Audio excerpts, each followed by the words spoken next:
Hello friends, welcome to रोशन की class YouTube channel. आप सभी का आज की इस वीडियो में एक बार फिर से बहुत बहुत स्वागत है।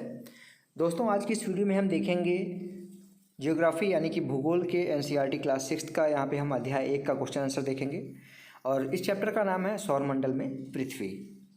तो इस वीडियो को अगर देखने के बाद आपको लगे कि आपको हेल्प मिली है तो इस वीडियो को लाइक कर दीजिएगा। और ऐसे ही एनसीईआरटी के किसी भी क्लास के और किसी भी सब्जेक्ट का अगर आप लोगों को सॉल्यूशन चाहिए, प्रश्न उत्तर चाहिए, तो आप लोग नीचे कमेंट बॉक्स है उसमें कमेंट कर सकते हैं किस क्लास का चाहिए, किस सब्जेक्ट का चाहिए।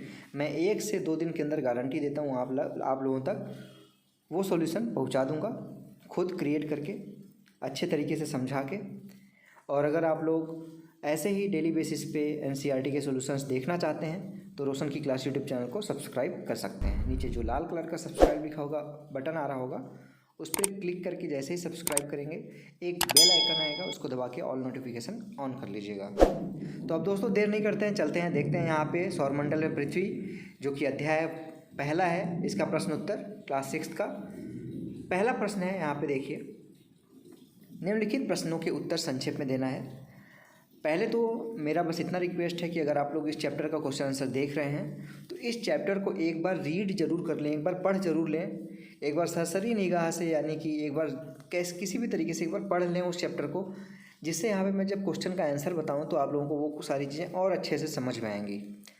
तो यहाँ पर पहला प्रश्न जो है उसमें पहले प्रश्न के अंतर्गत 5 प्रश्न पूछे गए हैं छोटे छोटे, और सभी के आंसर आपको संक्षेप में देना है। देख लीजिए, लिखा भी गया है कि उत्तर संक्षेप में दीजिए।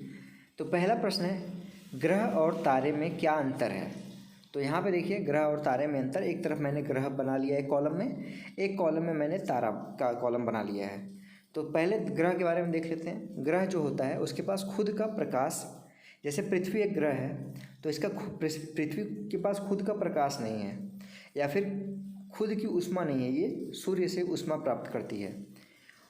और दूसरा है, ग्रह सामान्यतः तारे से छोटा होता है। जाहिर सी बात है कि पृथ्वी, आप सभी को पता है कि सूर्य एक तारा है, सूर्य से पृथ्वी छोटी है, तो आकार में जो ग्रह होता है वो तारों से छोटे होते हैं। और तारा क्या होता है, तारे के पास अपना प्रकाश तथा ऊष्मा होती है। जैसे एक एग्जाम्पल के रूप में सूर्य को देख सकते हैं, सूर्य के पास खुद का प्रकाश है, और जब प्रकाश है, आपको पता है कि ऊष्मा है उसके अंतर्गत, तभी तो वो हम लोगों को हीट प्रोवाइड करती है, ऊष्मा प्रोवाइड करती है। और दूसरा, सामान्य रूप से तारा ग्रह से काफ़ी बड़ा होता है, वही उसका उल्टा, ग्रह छोटा होता है तो तारा बड़ा होता है। तो पहले क्वेश्चन का आंसर देख लिया हमने। दूसरा प्रश्न है, देखिए यहाँ पे दूसरा प्रश्न पूछा गया है, सौरमंडल से आप क्या समझते हैं। यहाँ पे बोला गया है कि सौरमंडल किसे कहते हैं, उसके बारे में आपको संक्षेप में यहाँ पे बताना है। तो यहाँ पे ध्यान से देखिएगा, सौरमंडल से अगर कोई पूछता है आपसे कि सौरमंडल क्या होता है, उसे क्या समझते हैं आप, तो आप बताइएगा उसको कि सूर्य, सबसे पहले सूर्य का नाम लीजिएगा। सूर्य, 8 ग्रह, आप सभी को पता होगा कि टोटल हमारे 8 ग्रह हैं, ठीक है, उपग्रह तथा कुछ अन्य खगोलीय पिंड मिलकर सौरमंडल का निर्माण करते हैं। कौन कौन सी चीज़ें, यहाँ पे देख लीजिए, सूर्य, ठीक है।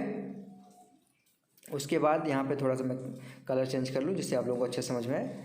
सूर्य, 8 ग्रह, उपग्रह और कुछ अन्य खगोलीय जो पिंड हैं, जैसे पुच्छल तारे हो गए, और इस तरीके के जो छोटे छोटे यहाँ पे खगोलीय पिंड हैं, वो सभी मिलके हमारा क्या निर्माण करते हैं, वो सभी मिलके हमारा सौरमंडल का निर्माण करते हैं, ठीक है। और इसे हम सौर परिवार का नाम देते हैं। सभी जो मिलकर हमारे सौरमंडल का निर्माण करते हैं, उस सौरमंडल को हम सौर परिवार का नाम देते हैं। सूर्य सौरमंडल के मध्य में स्थित है, यानी कि बीचों बीच हमारा सूर्य उपस्थित है। ग्रह अपनी निश्चित कक्षा में सूर्य का चक्कर लगाते हैं। सभी ग्रह जो हैं, 8 ग्रह, चाहे पृथ्वी हो, चाहे बुध हो, चाहे शुक्र हो, चाहे जो भी ग्रह हो, 8 के 8 ग्रह अपने एक निश्चित कक्षा में, ठीक है, उस कक्षा में लगातार सूर्य का चक्कर लगाते हैं। उपग्रह ग्रहों की परिक्रमा करते हैं। आप सभी को पता होगा कि ग्रह जो होता है, जो ग्रह है वो सूर्य का चक्कर लगाता है, और जो उपग्रह है वो अपने ग्रह का चक्कर लगाता है। जैसे चंद्रमा एक आपका उपग्रह है, तो चंद्रमा पृथ्वी ग्रह का चक्कर लगाता है, ठीक। आशा करता हूँ आप लोगों को अच्छे समझ में आया होगा। अब आगे बढ़ते हैं, तीसरा क्वेश्चन देखते हैं। सूर्य से उसकी दूरी के अनुसार सभी ग्रहों के नाम लिखिए। मतलब सूर्य से सबसे पास कौन सा है, फिर उसके बाद कौन सा है, उसके बाद कौन सा, और सबसे लास्ट में सबसे दूर, सूर्य से सबसे दूरी में सबसे दूर पे स्थित कौन सा ग्रह है, इस तरीके से आपको बताना है। तो आप सभी को अभी मैंने बताया दूसरे क्वेश्चन में कि हमारे सौरमंडल में 8 ग्रह हैं टोटल।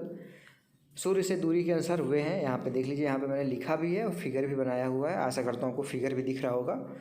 सूर्य के सबसे पास में कौन सा ग्रह है? सूर्य के सबसे पास में यहाँ पे देखेंगे, ध्यान से देखिए, सूर्य के पास में सबसे यहाँ पे बुध है।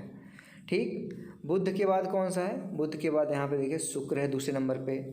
उसके बाद कौन है? उसका तीसरे नंबर पे है पृथ्वी, चौथे नंबर पे है मंगल, पाँचवें नंबर पे है बृहस्पति, छठवें नंबर पे है शनि, सातवें नंबर पे है अरुण और आठवें नंबर पे है वरुण। वरुण को कहते हैं नेपच्यून, अरुण को कहते हैं यूरेनस, शनि को कहते हैं सैटर्न, बृहस्पति को कहते हैं जुपिटर, मंगल को कहते हैं मार्स, पृथ्वी को कहते हैं अर्थ, शुक्र को कहते हैं वीनस, शनि और यहाँ पे बुध को कहते हैं मरकरी। ठीक, ये सारी चीज़ें मैंने यहाँ पे बता दी हैं। 8 के 8 ग्रहों के नाम बता दिए मैंने आप लोगों को। सबसे पहले कौन सा है? बुध है सबसे पास में और सबसे दूर पूछता है, क्योंकि दो तीन चीज़ें ही पूछता है यहाँ पे। इंपॉर्टेंट जो क्वेश्चन यहाँ पे 2-3 क्वेश्चन बनते हैं, उनको ध्यान से सुन लीजिएगा। मैं यहाँ पे डिटेल में बता रहा हूँ, ध्यान से सुन लीजिएगा ध्यान से। कि सूर्य से सबसे पास में ग्रह है वो बुध है, सूर्य से सबसे दूर जो ग्रह है वो वरुण है, पृथ्वी तीसरे नंबर पर है। पृथ्वी के पास कौन कौन से ग्रह हैं? तो पृथ्वी के सबसे पास शुक्र और मंगल हैं। ठीक है, यही सारे क्वेश्चन बनते हैं। सबसे बड़ा ग्रह बृहस्पति, सबसे छोटा ग्रह बुध। ये सारी चीज़ें आपको याद होनी चाहिए। अगला क्वेश्चन है, पृथ्वी को अद्भुत ग्रह क्यों कहा जाता है? ये क्वेश्चन कई बार पूछा गया है, तो इस बार भी पूछ सकता है आपके एग्जाम में।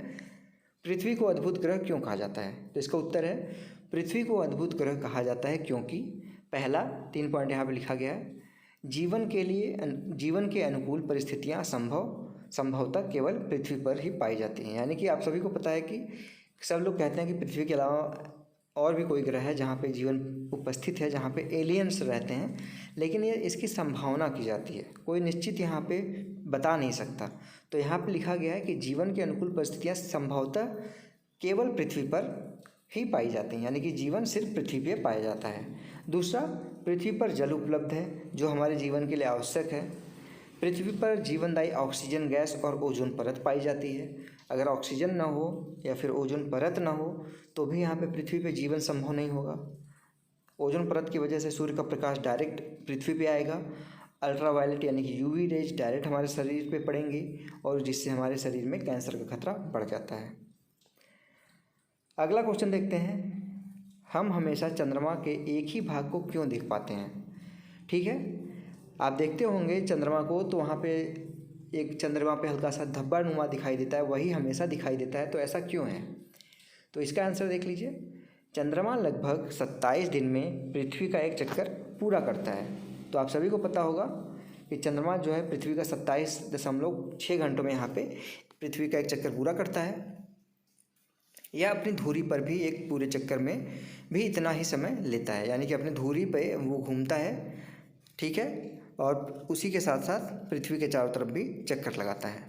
इस प्रकार यह दोनों प्रकार की गतियों को पूरा करने में समान समय लेता है।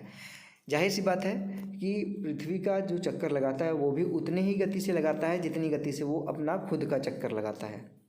जब उतना ही स्पीड रहेगा, कम ज़्यादा होता, तब तो हमको चंद्रमा का दूसरा भाग भी दिखता, क्योंकि घूम के हमारे सामने आ जाता। लेकिन जिस स्पीड से वो पृथ्वी का चक्कर लगा रहा है उसी स्पीड से वो खुद का भी चक्कर लगा रहा है, तो हमेशा वो हमारे सामने उसका एक स्थिति ही दिखता है। ठीक है, यही कारण है कि हम चंद्रमा का एक ही भाग देख पाते हैं। अगला है यहाँ पे 5वां क्वेश्चन है पहले प्रश्न का, 6वां क्वेश्चन, ब्रह्मांड क्या है? तो ब्रह्मांड के बारे में देख लीजिए, करोड़ों तारों, बादलों तथा गैसों का एक ही प्रणाली आकाशगंगा है। इस प्रकार की लाखों आकाशगंगाएं मिलकर ब्रह्मांड का निर्माण करती हैं। ब्रह्मांड की विशालता की कल्पना करना अत्यधिक कठिन है, हम सभी इसी ब्रह्मांड का एक हिस्सा हैं। तो जो आकाशगंगाएं होती हैं, जैसे हमारी एक आकाशगंगा है जिसमें हम रहते हैं, ठीक है, मिल्की वे, जिसका नाम है मिल्की वे आकाशगंगा जो हमारी है, इसी आकाशगंगा में हम रहते हैं, जिसमें हमारा सूर्य है, चंद्रमा है, पृथ्वी है और हमारे 8 ग्रह हैं और कई खगोलीय पिंड हैं। तो इसी आकाशगंगा की तरह और कई आकाशगंगाएं हैं, सभी आकाशगंगाओं को मिला के हमारे ब्रह्मांड का निर्माण होता है। तो काफ़ी बड़ी चीज़ है ये, ब्रह्मांड की बात अगर की जाए तो काफ़ी बड़ी चीज़ है। अब हम चलते हैं दूसरे प्रश्न पे। दूसरा प्रश्न है यहाँ पे सही उत्तर चिन्ह यहाँ पे चिन्हित कीजिए, यानी कि सही क्वेश्चन के सामने सही का निशान लगाइए। मैंने जो सही आपका निशान है उसको ग्रीन कर भी दिया है, ठीक है। तो पहला प्रश्न है किस ग्रह को पृथ्वी का जुड़वा ग्रह के नाम से जाना जाता है। तो बहुत बार एग्जाम में क्वेश्चन पूछा गया है, आपके कक्षा 6 में तो पूछा ही गया है, कंपटीशन के एग्जाम्स में भी कई बार पूछा गया। वहाँ पे सिर्फ थोड़ा सा चेंज कर देता है कि पृथ्वी की सिस्टर यानी कि पृथ्वी की बहन किस ग्रह को कहा जाता है। तो पृथ्वी की जुड़वा कह लीजिए या फिर बहन कह लीजिए, शुक्र ग्रह को कहा जाता है। तो हमारा आंसर हो जाएगा शुक्र, ठीक। दूसरा प्रश्न है सूर्य से तीसरा सबसे नज़दीक ग्रह कौन सा है। तो अभी आपको मैंने बताया कि सूर्य के पास सबसे पहले है बुध, दूसरे नंबर पे है शुक्र, तीसरे नंबर पे है पृथ्वी। तो हमारे क्वेश्चन का आंसर हो जाएगा पृथ्वी। अगला क्वेश्चन है सभी ग्रह सूर्य के चारों ओर किस प्रकार के पथ पे चक्कर लगाते हैं, यानी जो घूमते हैं वो कैसा उनका जो चक्कर लगाते हैं, क्या वृत्ताकार पथ होता है या फिर किस तरीके का पथ होता है, यहाँ पे पूछा गया है। तो जो सूर्य के चारों तरफ जो ग्रह चक्कर लगाते हैं सूर्य का, वो दीर्घ वृत्ताकार पथ पे चक्कर लगाते हैं। दीर्घ वृत्ताकार पथ कौन सा होता है, दीर्घ वृत्ताकार पथ मतलब जैसे ये सूर्य हो गया, यहाँ पे बीच में सूर्य हो गया, तो दीर्घ वृत्ताकार मतलब इस तरीके से चक्कर लगाते हैं, ठीक।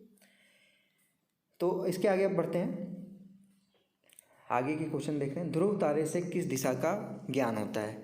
तो आपको सभी को पता है ध्रुव तारे से उत्तर दिशा का ज्ञान होता है, ठीक है। जो ध्रुव तारा दिखता है उससे हम देख के ये पता लगा सकते हैं।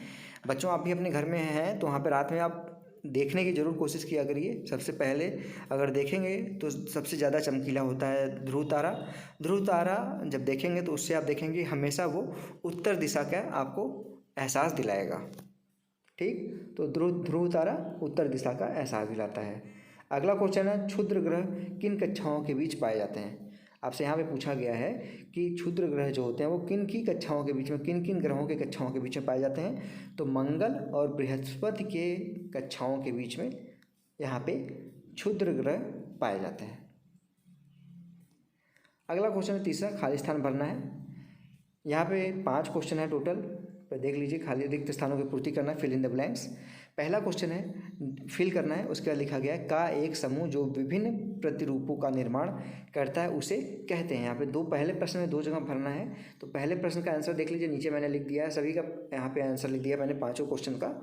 पहले में भरा जाएगा तारों और दूसरे में तारामंडल, यानी कि पहले जगह पे यहाँ पे मैं दिखा देता हूँ आप लोगों को। यहाँ पे जो भरा जाएगा वो हो जाएगा तारों का एक समूह जो विभिन्न प्रतिरूपों का निर्माण करता है उसे तारामंडल कहते हैं। यहाँ पे तारामंडल भरा जाएगा, ठीक। इसके बाद दूसरा क्वेश्चन है तारों की एक बहुत बड़ी प्रणाली को क्या कहा जाता है। तारों की एक बहुत बड़ी प्रणाली को आकाशगंगा कहा जाता है। तो यहाँ पे आकाशगंगा भरा जाएगा दूसरे क्वेश्चन में। तीसरा क्वेश्चन है यहाँ पे, तीसरे क्वेश्चन में देख लीजिए पृथ्वी के सबसे करीब, तो इसके पहले फिल करना है आपको। तो यहाँ पे देख लीजिए चंद्रमा पृथ्वी के सबसे करीब है। और चौथा क्वेश्चन है फिल करना है यहाँ पे सूर्य से तीसरा सबसे नज़दीक ग्रह। तो आप सभी को भी मैंने बताया पृथ्वी हो जाएगा, पृथ्वी सूर्य से तीसरा सबसे नज़दीक ग्रह है। और चौथा यहाँ पे भरा जाएगा, मतलब 5वां क्वेश्चन में भरा जाएगा यहाँ पे ग्रहों के पास अपनी ऊष्मा और तथा प्रकाश नहीं होती। तो यहाँ 5 क्वेश्चन यहाँ पे लिख लीजिएगा। 5 क्वेश्चन का यहाँ पे मैंने नंबरिंग के साथ यहाँ पे आंसर लिख दिया है। आप लोगों को ये वीडियो पसंद आई होगी, ठीक है। अगर पसंद आई हो तो इस वीडियो को लाइक कर दीजिएगा और ऐसे ही इन्फॉर्मेटिव वीडियोस के लिए रोशन की क्लास यूट्यूब चैनल को सब्सक्राइब कर लीजिए। नीचे लाल कलर का सब्सक्राइब बटन होगा, उस पर क्लिक करके जैसे ही सब्सक्राइब करेंगे एक बेल आइकन आएगा, उसको दबा के नोटिफिकेशन ऑन कर लीजिएगा। तो फ्रेंड्स मिलते हैं नेक्स्ट वीडियो में, तब तक के लिए आप लोगों का बहुत बहुत धन्यवाद। जय हिंद, वंदे मातरम।